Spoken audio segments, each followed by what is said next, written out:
Olá, uma escritora marcada pelo lirismo e pelas sensações literárias. Hoje nossa conversa é com Raquel Naveira. Nascida no Mato Grosso do Sul, Raquel se mostra uma andarilha. Por onde caminha, apanha os temas e os motivos para seus poemas e suas crônicas. A Dica de Leituras, a presença marcante de duas grandes escritoras.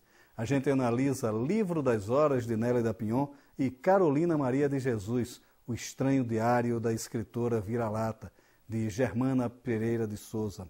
O Leituras conversa agora com Raquel Naveira.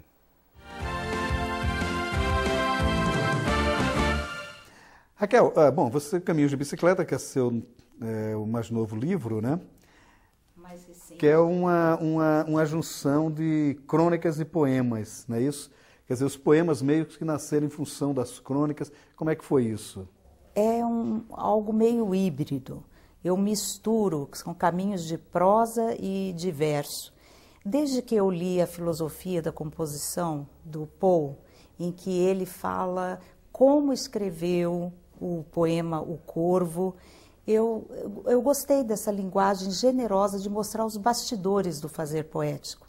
Então, a ideia é essa, de mostrar como surgiu o poema, quais foram as ideias, quais foram os sentimentos, o leitmotiv que detonou aquele poema, um pouquinho dos bastidores mesmo, da arte. E por isso eu acho que é um livro generoso, é um livro em que as pessoas que gostam do fazer poético, se propõem a ele, encontram alguns caminhos, como diz o livro. Agora, o livro ele busca, sobretudo, aquela função mais lírica da poesia, da crônica, né? São as crônicas mais preocupadas. Não estou falando do sentido da linguagem, é do sentido sentimental mesmo do texto, né? Quer dizer, buscar um certo lirismo que a gente não vê comumente na crônica hoje, né? Quer dizer, como é que você situa seu livro aí dentro dessa questão? A minha grande vocação é a poesia. Então, quando eu escrevo prosa, a prosa é naturalmente poética. Eu gosto de caminhar pela emoção, de trabalhar a poesia e os textos como síntese, como surpresa. E é uma vocação, é uma maneira de ver o mundo, é uma visão estética do mundo, sempre através da palavra poética, do olhar poético, do espanto, da perplexidade diante das coisas. Agora, a crônica, quer dizer, de certa forma, ela tem perdido muito, né? Essa função de leveza, né, que ela sustentou durante, sobretudo naquele período dos anos 50, 60, né, com os mineiros ali atuando, onde ela tinha toda uma função de quebra da dureza da realidade dos jornais, né? Quer dizer, você meio que volta, ou pelo menos tenta voltar a essa função da crônica. Quer dizer, no jornal ela tinha um espaço legal para ela. Agora, no livro, você acha que ela consegue manter essa fortaleza de sustentar o leitor a partir dessa linguagem lírica? São esses flashes, esses toques dentro do cotidiano, essas pequenas epifanias, revelações que nós temos, de repente, dentro do dia a dia. Porém, eu creio que quando eu coloquei crônicas na capa do livro, é um nome para identificar um gênero, mas eu nem sei se seriam verdadeiramente crônicas, está tudo misturado. Aí teria até um pouquinho da linguagem do ensaio, porque a poesia, o magistério, tudo isso está muito, muito forte dentro de mim. Eu tenho um certo ar, digamos, professoral naquilo que eu escrevo também. E está tudo misturado nessas crônicas. E muito presente também o deslocamento pelas cidades, por isso esse Caminhos ficou um bom título, e a minha viagem ao Rio de Janeiro, o tempo que eu fiquei no Rio, depois de 50 anos na minha terra, em Mato Grosso do Sul, em Campo Grande, e esse momento de quebra, de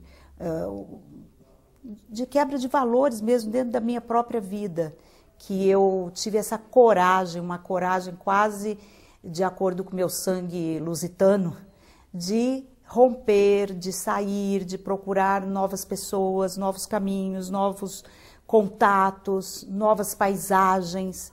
Então, há um deslocamento por cidades, por locais aqui. Campo Grande, Bela Vista, no Mato Grosso do Sul, a fronteira do Paraguai, o Rio de Janeiro, São Paulo, Curitiba. É esse momento de observadora das coisas, das cidades, dos caminhos. E como é bom observar caminhos numa bicicleta imaginária, né? Que foi o título do livro. Agora, é porque você fez toda uma carreira literária, né? Lá no Mato Grosso, né? Viveu lá boa parte de sua vida, nasceu lá, né? Meio século. Né? Meio século, né? E você se desloca, né? Claro, aí tá dito o que você... Quer dizer, o que foi essa necessidade de sair do Mato Grosso e o que são essas vivências literárias lá no Mato Grosso em comparação com a que você está tendo hoje nessas outras cidades? Exatamente, foi uma necessidade existencial, uma necessidade espiritual de sair da minha cidade e de observá-la de longe e de observar toda essa minha trajetória como professora, escritora, que sempre viveu e teve uma grande ligação com a sua terra, com as suas raízes, com a sua comunidade.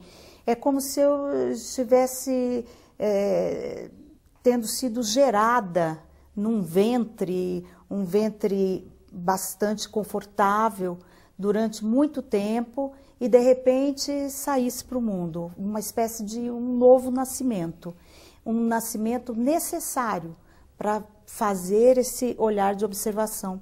Eu lembrei agora que o Guimarães Rosa escreveu O Grande Sertão Veredas na França, em Paris.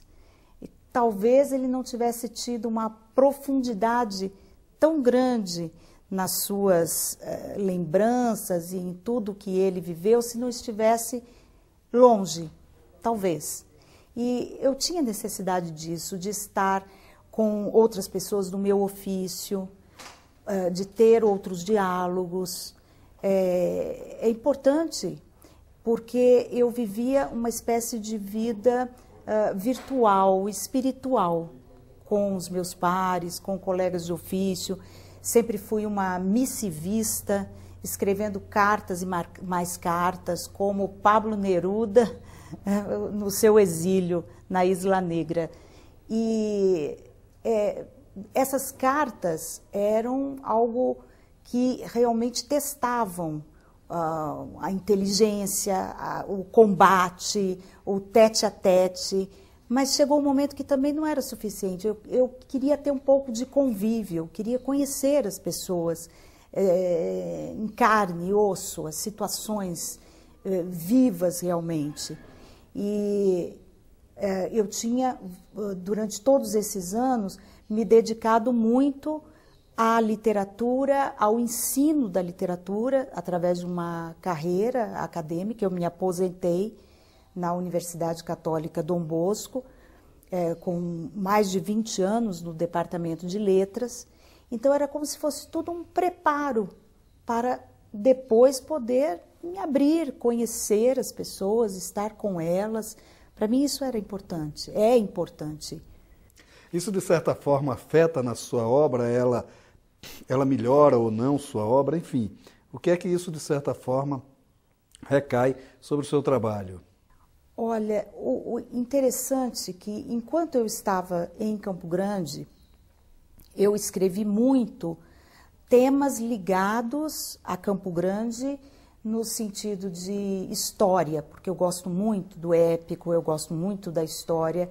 Então eu escrevi Guerra entre Irmãos, sobre a Guerra do Paraguai, que é um romanceiro épico. Escrevi o Sob os Cedros do Senhor, que é um livro de poemas também sobre a imigração árabe e armênia em Mato Grosso do Sul, que é uma colônia muito grande, que nós temos lá uma memória afetiva enorme em relação aos árabes.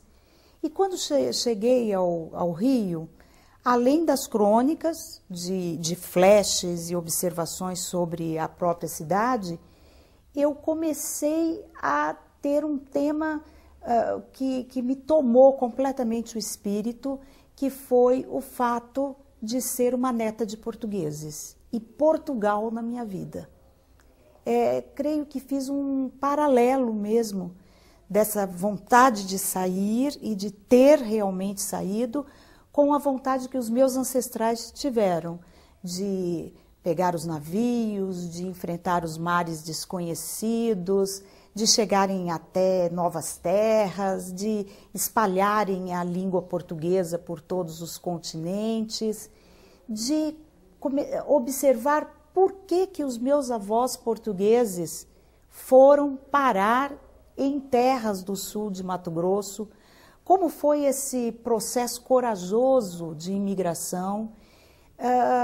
Fiquei intrigada com o fato de eles virem para o Brasil, não para São Paulo, por exemplo, já virem diretamente para o sul de Mato Grosso em começo do século XX.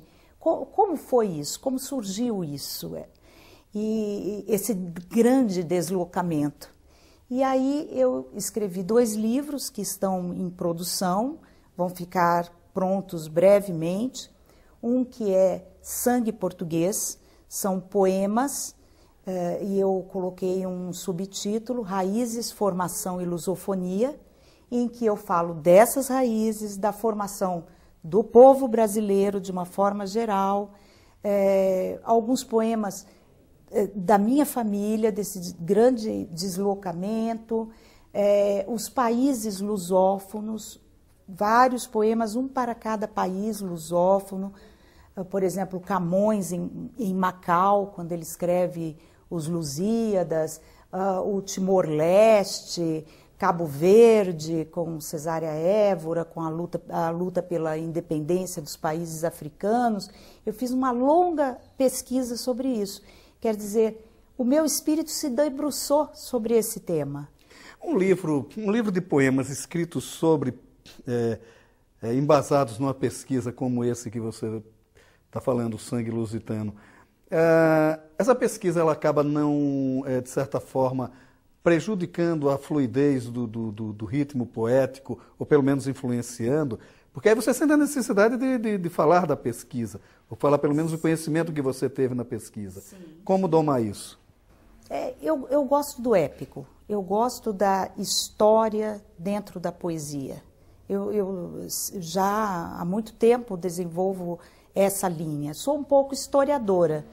E a gente nunca é historiadora completa, ninguém é historiador, assim, no sentido de que sempre a gente cai, não é? na ficção, na imaginação, numa potência criativa, mesmo quando você está embasado em documentos. Então eu procuro aliar isso. Eu tenho um pouco, talvez por causa da minha formação de magistério e os 34 anos de magistério, eu tenho um pouco do romano. Eu gosto de misturar o útil ao agradável, eu gosto das coisas que ensinam, que deleitam e ensinam ao mesmo tempo. E está aí, o Sangue Português está saindo. Eu gostaria de ler um poema, é possível? Tudo bem. Então, eu vou ler um poema sobre exatamente essa imigração portuguesa, a vinda dos meus bisavós, meu avô, que já era nascido na época, para Mato Grosso do Sul. Eles vieram de Figueira da Foz. Então o poema se chama Figueira da Foz. Eram de Figueira da Foz os meus avós.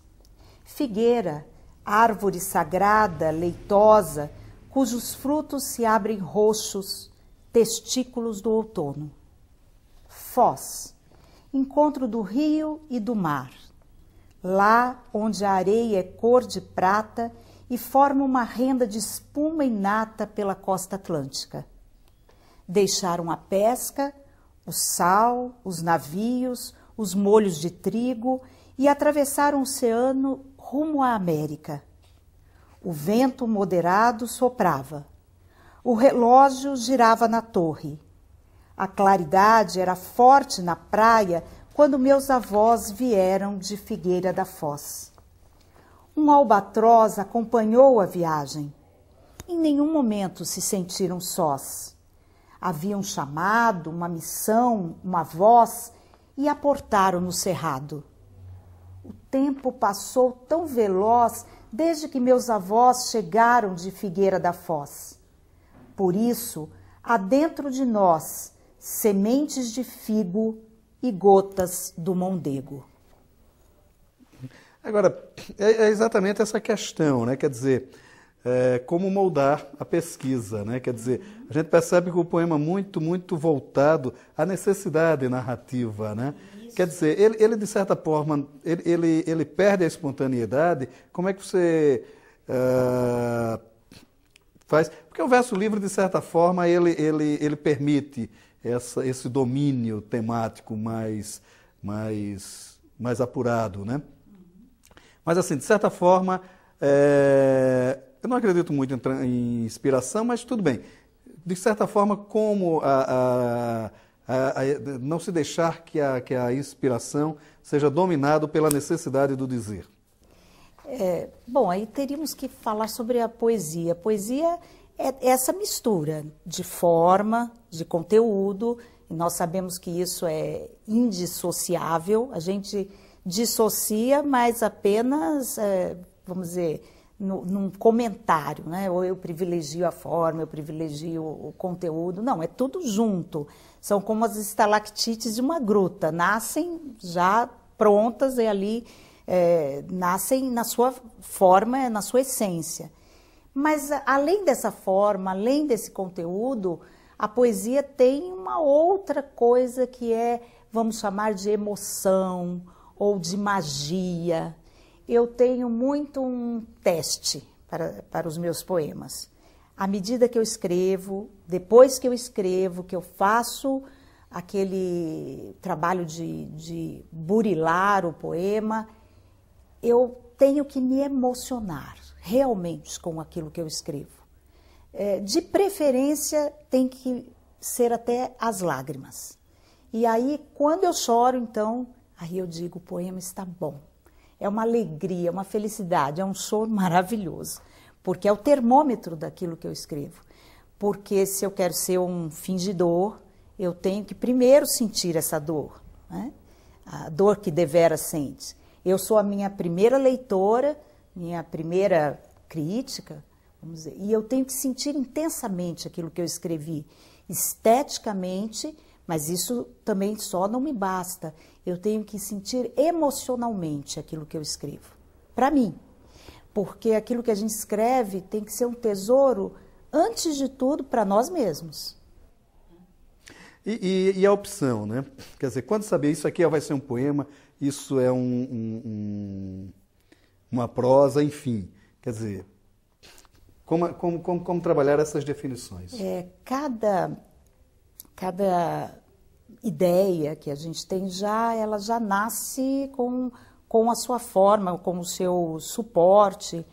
E é claro que na prosa você pode derramar-se em mais e mais delírios de procurar temas, de uma coisa que vai imbricando com a outra. Você tem uma liberdade, você pode se soltar mais. Na poesia, você tem uma síntese, uma concisão maior, uma linguagem de ritmo também. Eu gosto muito do verso livre, claro, mas eu gosto da rima, uma rima às vezes interna, eu gosto de brincar com as palavras.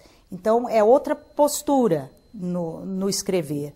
E eu agora estou lançando também em produção, para breve, uma que eu chamei de novela, porque é o meu primeiro, eu não chamo de romance, porque ela é um texto curto, né, de 90 páginas, é um texto curto, em que eu ainda não testei todo o meu fôlego, sinto que não coloquei ainda todo o meu fôlego, mas que fala exatamente dessa família, que eu chamei de família Figueira, que sai de Portugal para o sul de Mato Grosso e como acontece a história dessa família dentro da história de Mato Grosso do Sul e do Brasil.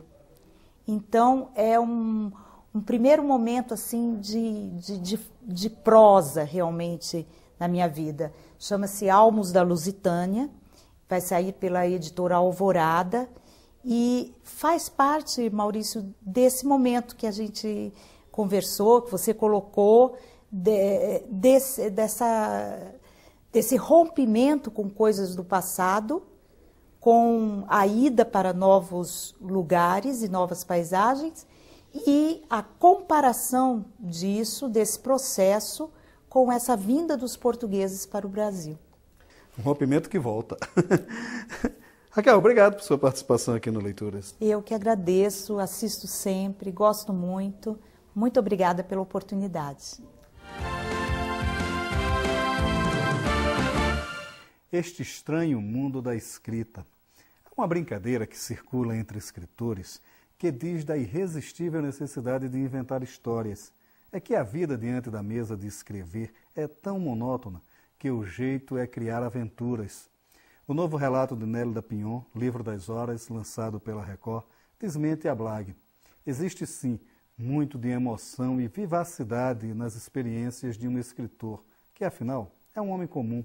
Os momentos voltados para a escrita vêm da precisão de partilhar as horas vividas e sonhadas. Todo livro é um largo e honesto balanço sobre uma vida dedicada às letras. Há glamour nisso? Sim. No entanto, a lição que fica é a do esforço pessoal na construção de uma obra densa e útil. Já de início, alertando que sua vida não foi sem resultados, Nélida fala da convivência com outros escritores, dos prêmios, mas também do amor de maturidade por um cão, o Gravetinho, e que a surpreendeu. Na verdade, Nélida tem todos os atributos para falar de Olimpos, mas prefere mostrar o resto do chão, a humanidade que está contida em cada um de seus gestos. O glamour da literatura. Muitos a procuram para saciar o desejo de fama e sucesso. Naturalmente que não foi esta a motivação de Carolina Maria de Jesus, a escritora favelada que, em 1960, surpreendeu a todos pela força de sua narrativa. Sua trajetória e obra são os motes do ensaio Carolina Maria de Jesus, o estranho diário de uma escritora vira-lata, de Germana Pereira de Souza, lançado pela Horizonte. O título de escritora vira-lata, Carolina recebeu nas ruas, quando apontada por outra favelada, e isso demonstra que o preconceito está em todas as partes. Carolina venceu tudo isso, pobreza e preconceito, escrevendo uma obra comovedora. E Germana, com o distanciamento do crítico, aponta os motivos da sobrevivência daqueles escritos. Carolina escrevia com alma e verdade. Sua vida era real e dolorida. Mesmo assim, não descrevia as feridas como algo onde aportar lamentos, mas como um instrumento para a reflexão mais profunda. Havendo determinação e verdade, todos os sonhos são possíveis, mas também para escrever, além da vontade, é necessário talento, como nos diz até hoje Carolina de Jesus. As duas faces da mesma moeda literária. Livro das Horas, de Nélida Pinhon, e Carolina Maria de Jesus, o estranho diário da escritora vira-lata, de Germana Pereira de Souza. O Leituras de hoje fica por aqui e você também pode ficar na companhia de bons autores e bons livros. Até nosso próximo encontro.